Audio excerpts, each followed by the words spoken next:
Click the bell icon to get latest videos from Ekeeda.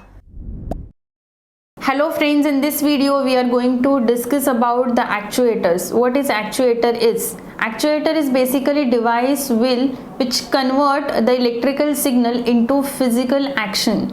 So basically there are many industries, many domestic application where you need to control some mechanism according to the set value of the parameter. For example, if you take the flow of the water, if you want to control, then that flow must be one predetermined set value flow. If the flow of the water is greater than the set value or it is less than the set value, then you have to bring that particular flow in the particular predefined value. So for that there should be some automation which will control the flow of the water or flow of the oil, you can say. So this physical mechanism can be controlled by a sort of controller that is called as an actuator. So the signal it gets at the input of the actuator will actually act to control that particular value or that particular position of the system. So let's see how this mechanism takes place.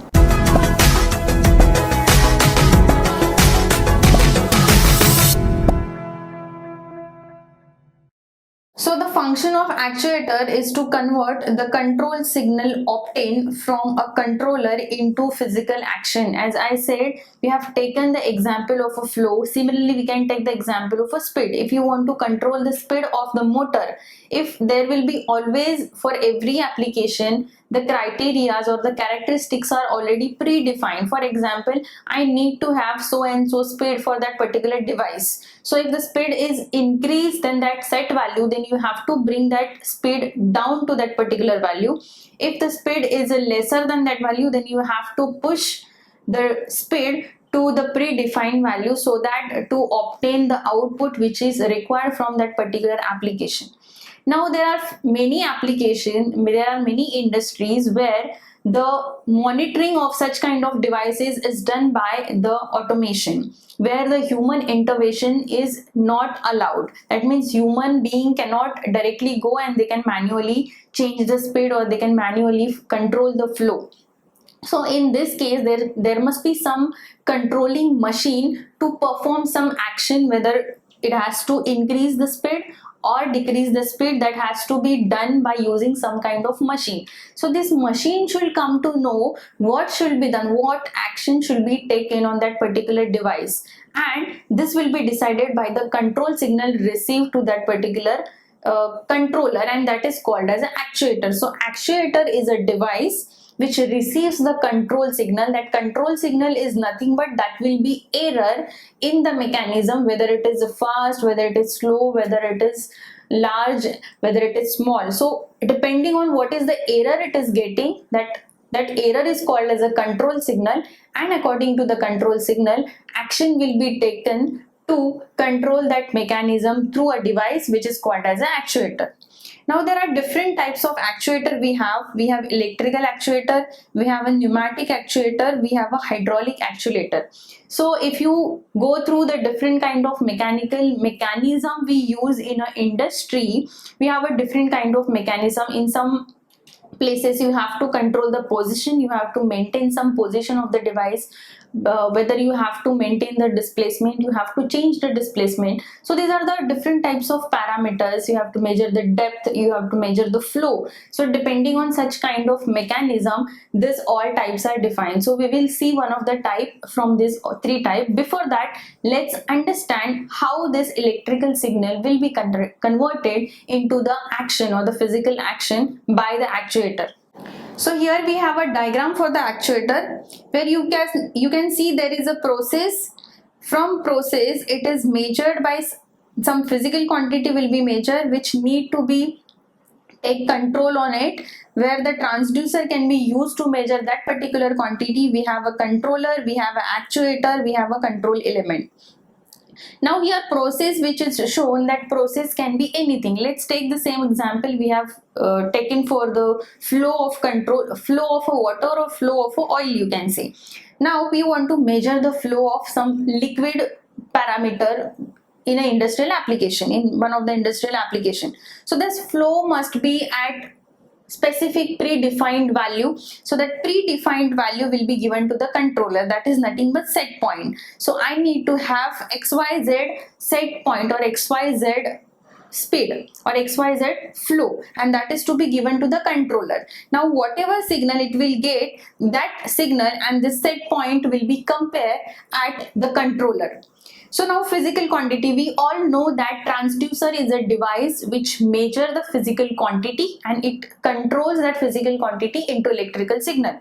That is how the transducer will work. So if it is a temperature, if it is a humidity, if it is a position, if it is a flow, these are the different parameters and these are nothing but the physical quantity.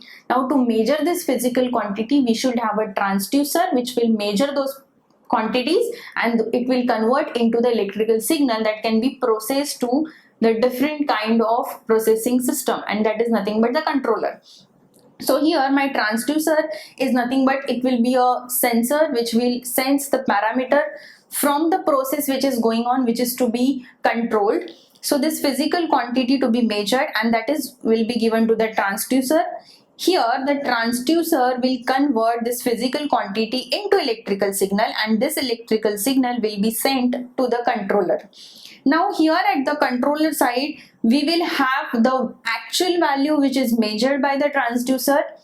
At the same time, we have the value which is just set, which is a predetermined value. Now controller will compare the predetermined value or predefined value and the actual value which is measured at the process side. If there is a difference between these two values, it will generate an error signal. If both are same, then error signal will be 0. So actuator and control element will come to know there should be no actions which need to be taken, because whatever is the predefined speed or predefined parameter is given, actual we have the same parameter. But if there is any error produced, that means if this quantity is lesser than this quantity, the error will be produced and that will be a positive error. If this quantity is greater than the set quantity, then it will produce a negative error. And this error signal is nothing but the control signal and that will be given to the actuator. Now here actuator will convert that particular control signal or error signal into a physical action, and that physical action will be taken by the control element. So you can say it can be, if it is a flow controlling, then it will be a valve. So that valve will be, the position will be change of the valve, so that flow will be increased or flow will be decreased according to the control signal. If here the measured value is lesser than the predefined value, then this actuator will provide the action signal to control element in such a way that control element will open the valve and it will increase the flow till predetermined value.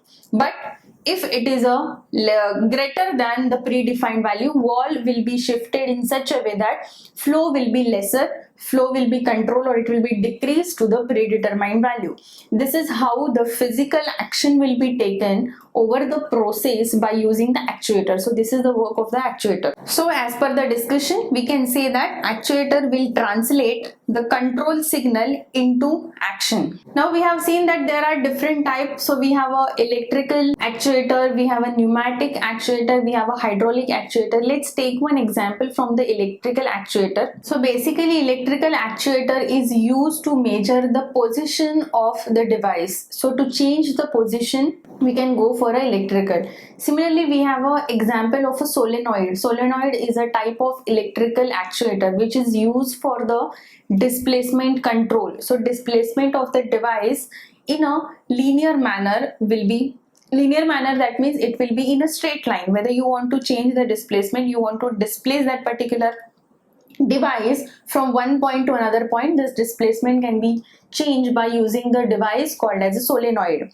Similarly, we have an electric motor. So this is the basic diagram of the electric motor, where you can see this is a shaft where shaft is connected to the object being controlled. Which object you want to control, where the shaft is connected, then it will be connected through gears. So basically it will be rotated and this rotation can be controlled. So basically you are controlling the rotation whether you are controlling the speed or you are controlling the rotation, and this rotation will be either clockwise or it can be anti-clockwise. So it will translate electrical control signal into angular displacement. So this is used for the angular displacement controlling. Here also we have a controller, then we have an amplifier, then we have a servo motor.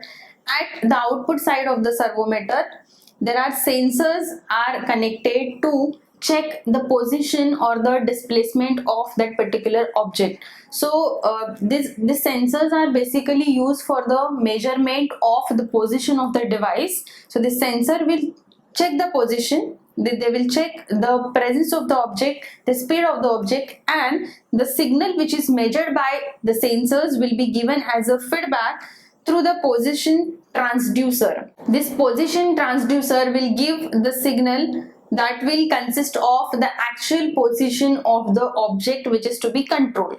So basically we have the object which is to be measured connected over here. The sensor will measure the position through the position transducer. This signal will be sent to controller. Now here at the controller we already have one set position. That means my object should be positioned at that particular point. So that particular set position is given to the controller. So it will compare the predefined set position with the actual position of the object. If there is a difference between these two, then this difference or this error will be generated, and this error signal is nothing but the control signal. Now this control signal will given to the amplifier. Amplifier will amplify the signal and it will send to the servo motor. So that is called as a control signal, and then servo motor will change the speed of the shaft by using the gears. So if it is traveling in a clockwise direction or anti-clockwise direction, so if error is generated, that is it should rotate in an anti-clockwise manner, but it is rotating in a clockwise manner, then the servo motor will stop the rotation and it will start the rotation in an anti-clockwise manner.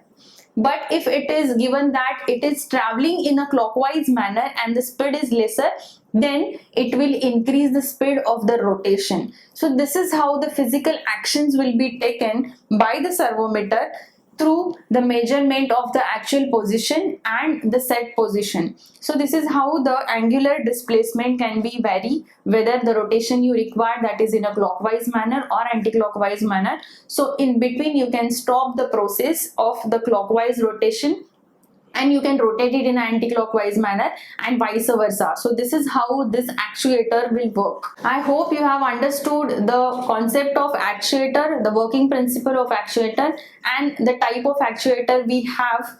So thank you for watching this video. Stay tuned to Ekeeda. Do subscribe Ekeeda. Thank you so much.